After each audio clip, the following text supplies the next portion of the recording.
Let's talk about our next Austin couple, Rhonda and Pat. I think that Pat and Rhonda are a really strong match. Yeah, I think I couldn't agree more. They both are yearning for intimate connection. They're both looking for their person. You know, neither of them are strangers to marriage. They know what does not work, and they know what they want to work now. I'm looking pretty.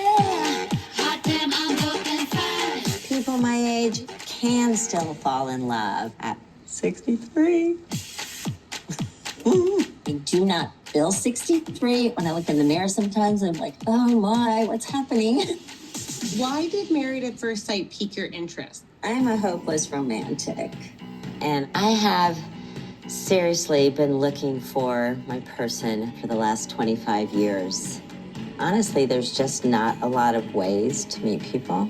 My oldest son has tried to introduce me to people multiple times. But I also tried multiple dating apps, and I've had some insane experiences. Dating apps are kind of like shopping in a thrift store, right? You're trying to find the least broken thing that doesn't smell.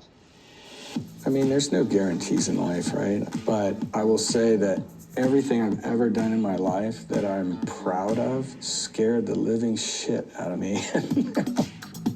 From committing to go to the Air Force Academy, or when I jumped out of an airplane for the first time. Yes, it can be scary, but life is short. So when you say, why Married at First Sight?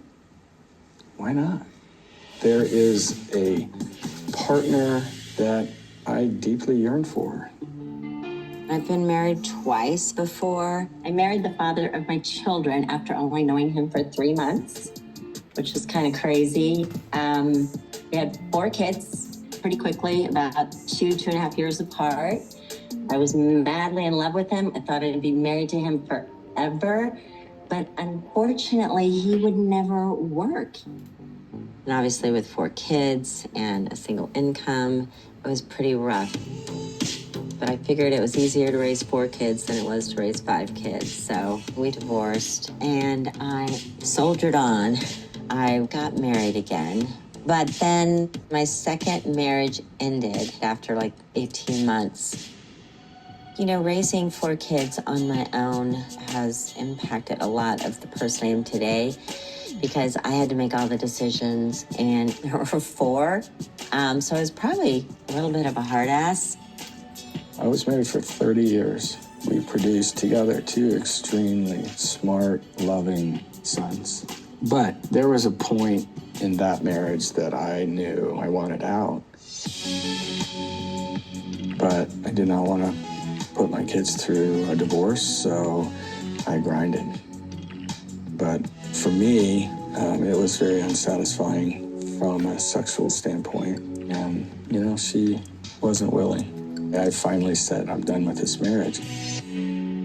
Sex in a relationship is definitely something I'm looking for.